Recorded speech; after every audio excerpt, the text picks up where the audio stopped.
Hello everyone, this is Kim and welcome back to my channel, Fable Stan. My cat just kind of sauntered past. In this video, I will be sharing with you my adventures or misadventures about my date with Hades, my descent into the underworld, my dark night of the soul. Duh, duh, duh. So I should probably, before I start this video, issue like a mild trigger warning. I'm going to be talking about trauma, mental health, suffering, pain, shadow work, ego deaths, grieving. So I'm going to be talking about losing a loved one. I'm probably going to mention cancers and sickness. So it's going to get a little dark because it is the dark night of the soul, but I'm going to keep things light. I'm not going to be giving you like, all the specific details, kind of just the overview and kind of just what I learned from it and just the highlights, right? Because it is a very, it lasted like weeks and it's just impossible to tell you everything in a single video, but just thought I would give you like a mild trigger warning in case that's not your cup of tea or this is not something that you want to watch right now. You can save the video and watch it later. But yeah, just thought I would let you know. First and foremost, if you don't know what a dark night of the soul is, it is sort of a phrase referring to this moment in a person's life, and usually everyone kind of goes through a dark night of the soul one way or another, in some form or another, to various degrees. But it's basically this time in your life where your life is just sucking a lot, and all of a sudden you feel really lost. You don't know what you're doing, you don't know where you're gonna go, you don't know why you're in so much pain. So this sort of previous understanding and perception of your life and who you are meant to be is everything becomes questionable. And usually you go through a lot of light crisis. I think it's usually associated with the Satan's return and a lot of astrological mayhem in your chart.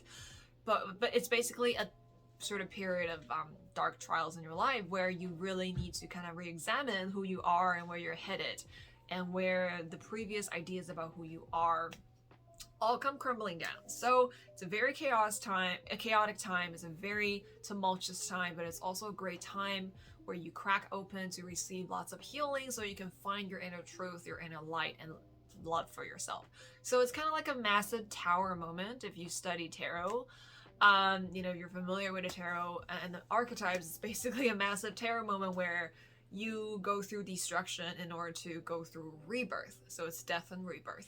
So that's Dark Night of the Soul. And what led to my Dark Night of the Soul, I kind of mentioned this in my previous update video. It's basically through a series of events where I just got burned out so bad.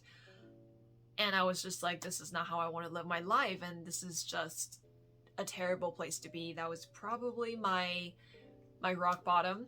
Actually, my rock bottom was during my Dark Night of the Soul. But everything was just going really badly. Actually, it was going really good on the surface, on paper, but I was just in a lot of chaos.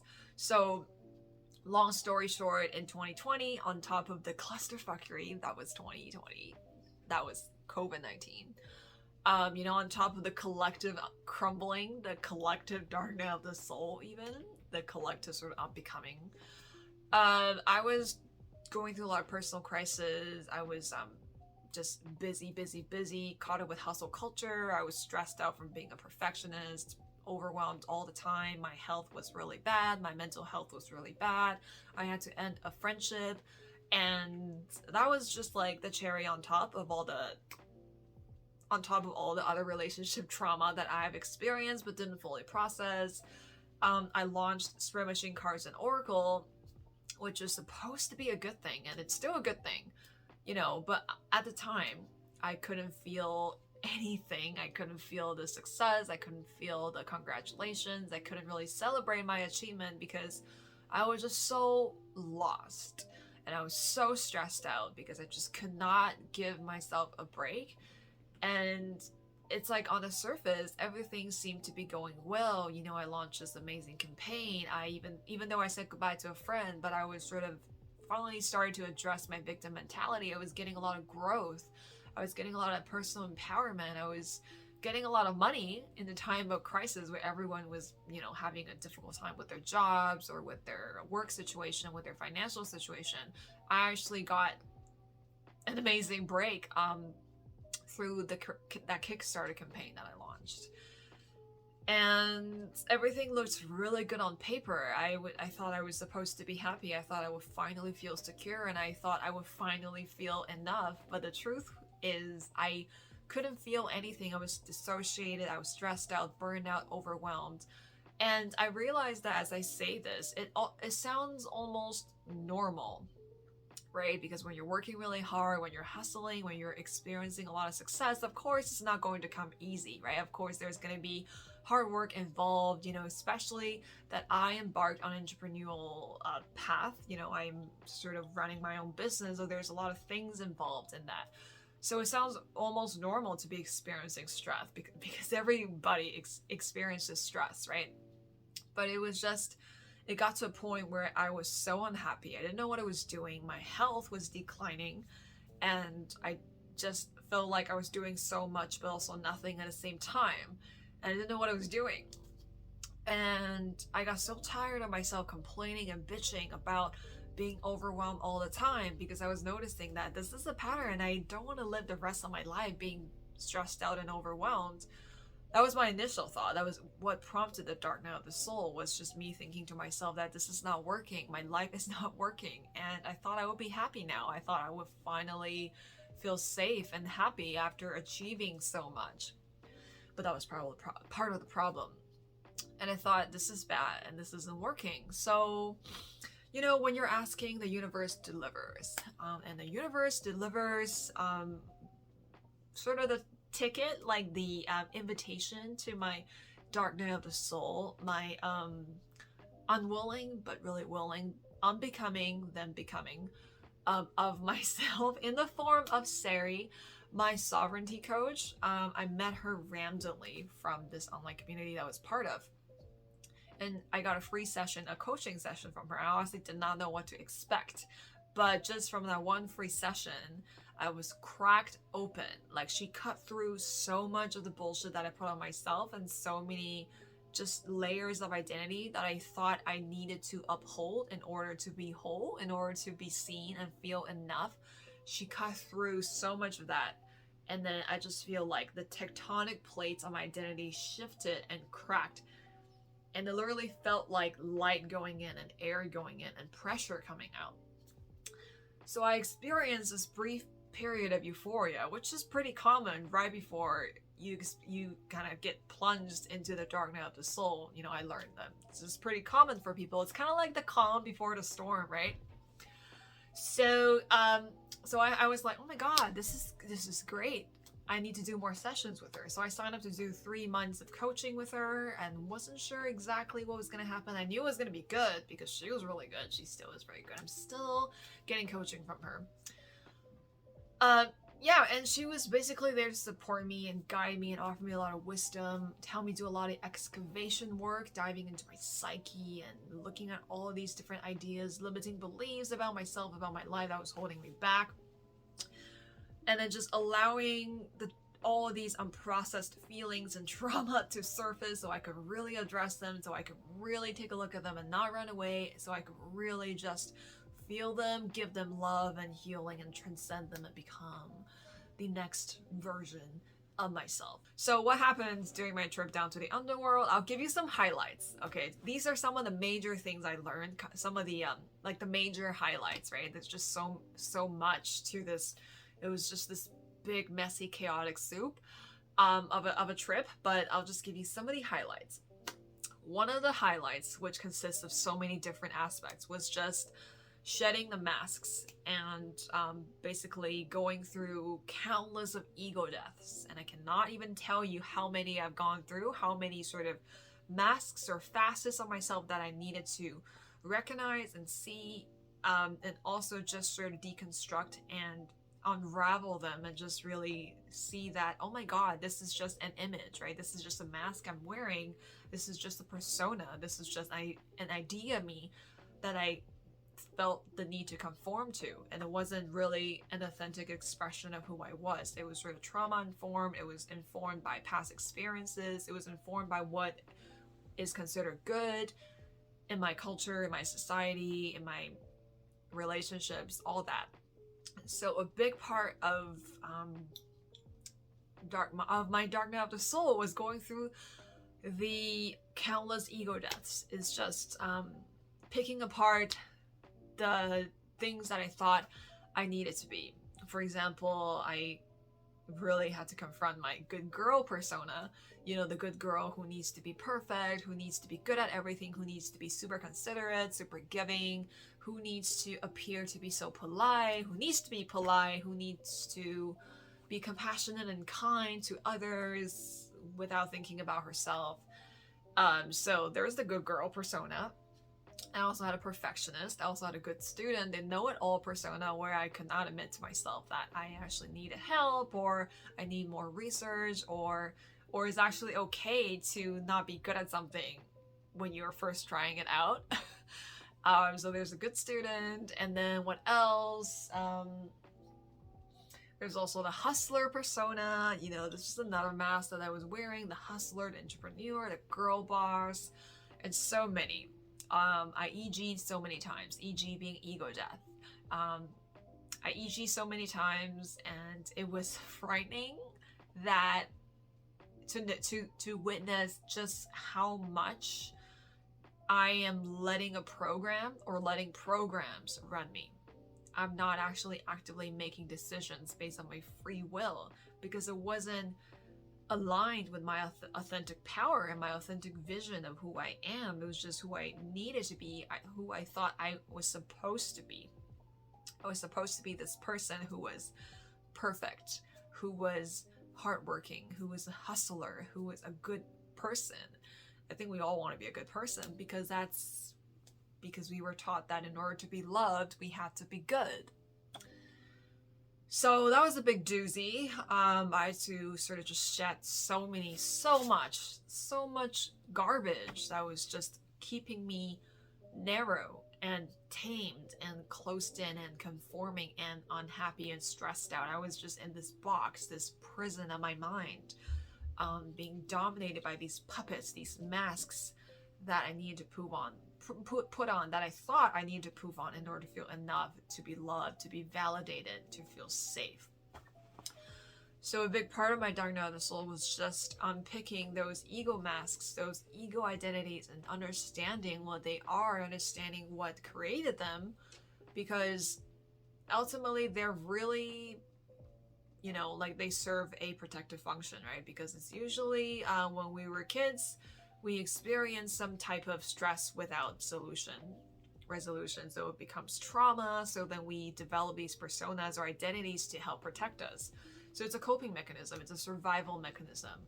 So, you know, it's not something negative to be eradicated and killed and murdered. They actually serve to protect us when we were kids, especially. So actually I need to learn to show them a lot of love and compassion, and all they want was for my inner child to feel safe.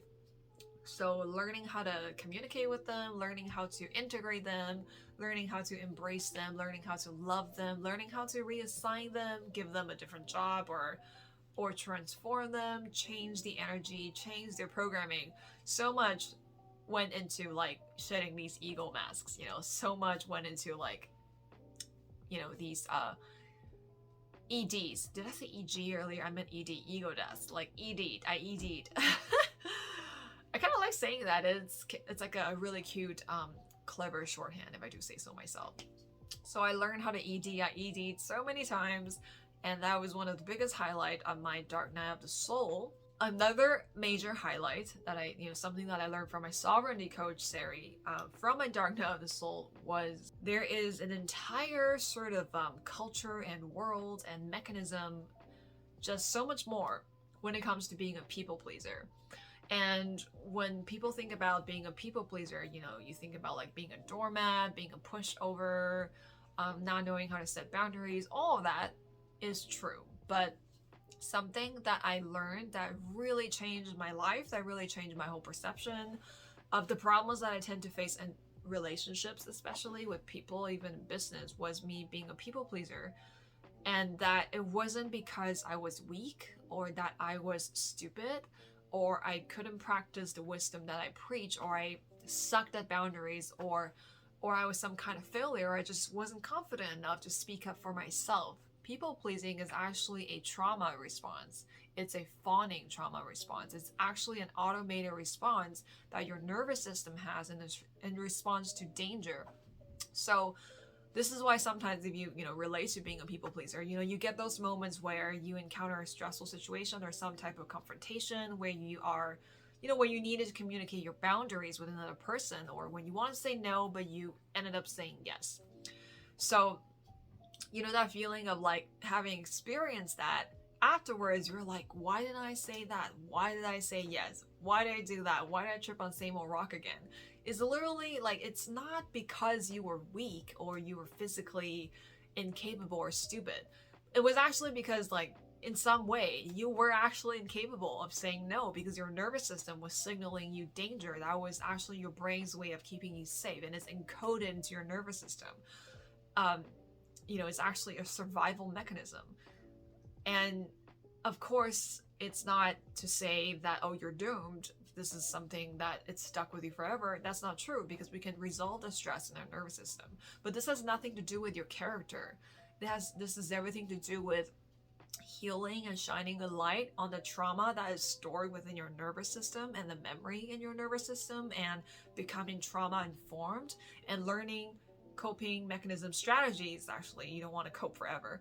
Learning how to resolve the trauma, learning how to calm your nervous system down, so when something like that happens again, when you need to communicate a boundary or whatever, then you can actually feel safe enough to be yourself. Because people pleasing is fawning trauma response. It's you're basically disappearing into the other person to make them feel safe, so they don't become aggressors and hurt you. So if you're a people pleaser like me, please look up fawning as a trauma response, or talk to my sovereignty coach if you want to do some work on that, because it's life-changing to have this in your worldview. Like, just not seeing people pleaser as a character trait is actually trauma that needs resolving. It's not like you're weak or not confident or whatever. And this is honestly one of the biggest takeaway, because being a people pleaser is so much more than just being a people pleaser. It's about healing trauma, like I said, and also learning what boundaries really are. Boundaries aren't just putting up a wall, and just other things about being a people pleaser, and the things that I can actually do to choose, to live a more empowered life and to feel safe in relationships. Honestly, one of the reasons why I hide from the world, I don't really go out to socialize, is because I don't feel safe with people. And that's unfortunate, but it's something I'm working on. So that's another big takeaway from my Dark Night of the Soul. I'm totally gonna make a video about the things I learned, about the things that my coach called me out on when it comes to being a people pleaser, because it's just so much to share when it comes to being a people pleaser. So that's another thing. The last highlight, well, it's technically not the last highlight, but another sort of big highlight was my big grief for, losing my dad to cancer a couple of years ago. All that pain really came up. I didn't know how much I bottled up until I really sat down to process it.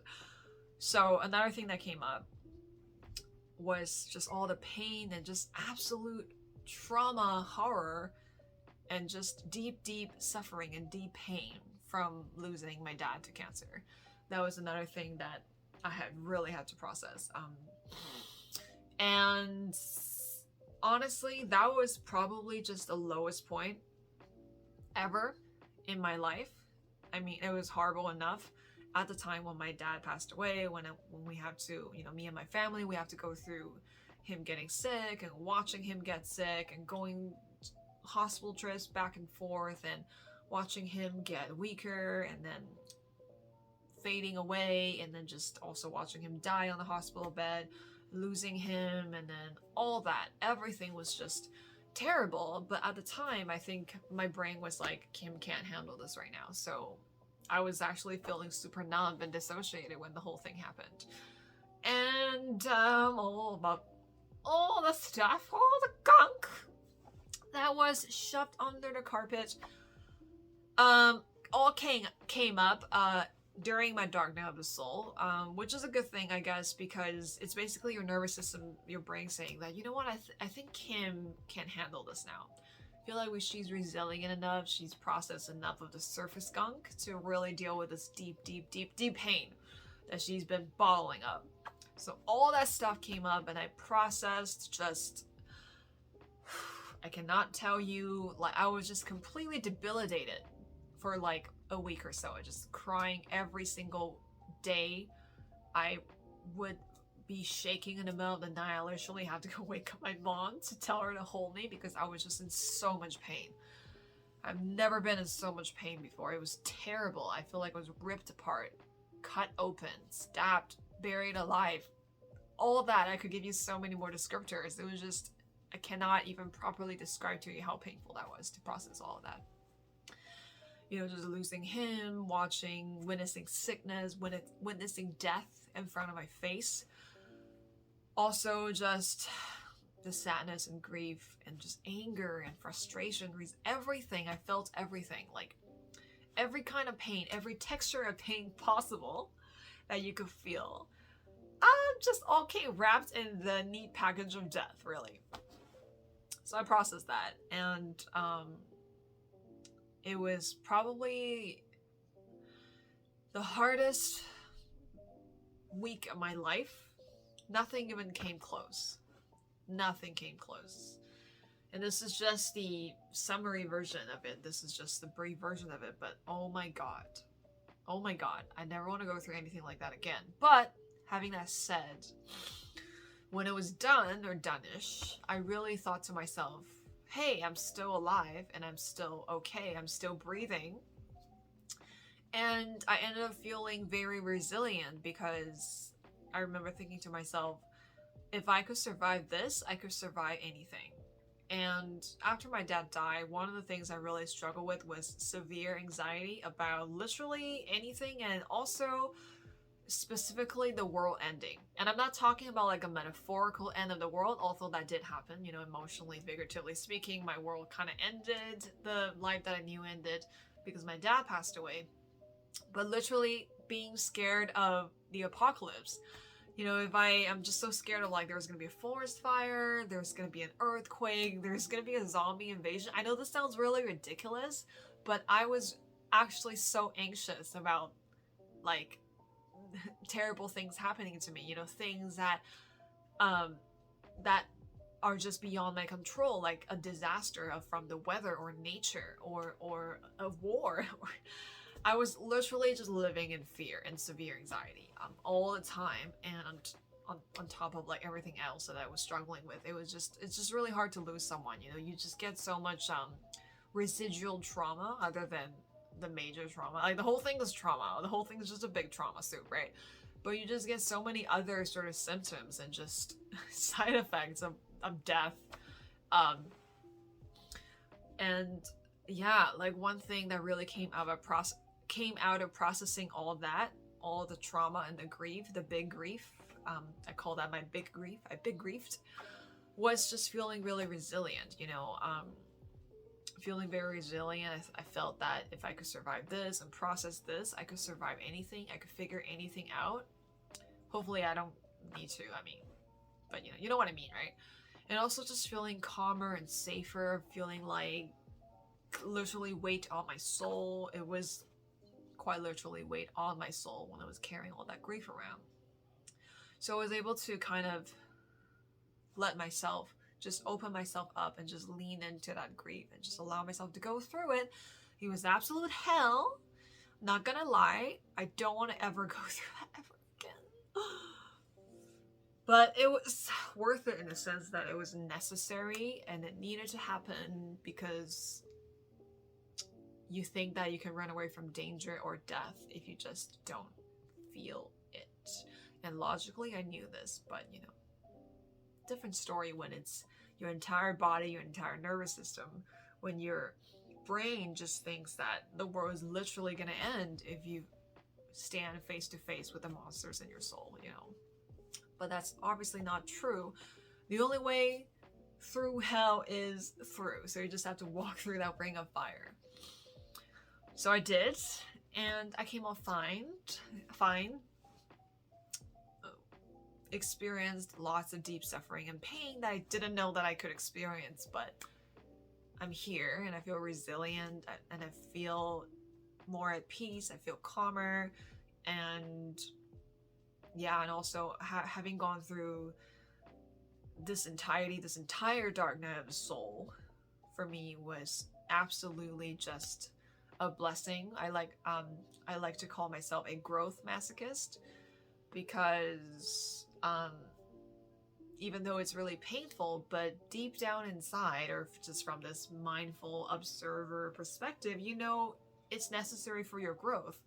You're confronting your shadows, you're diving into your shadows, you're processing your shadows, you're feeling them, holding space for them so light could come in. And this is just part of the dance of, you know, light and shadow, and finding integration and peace and wholeness within yourself, and also finding liberation and freedom. So yeah. So yeah, that's kind of my story when it comes to my dark night of the soul. That is not all the story, it's just the overview. Can you imagine?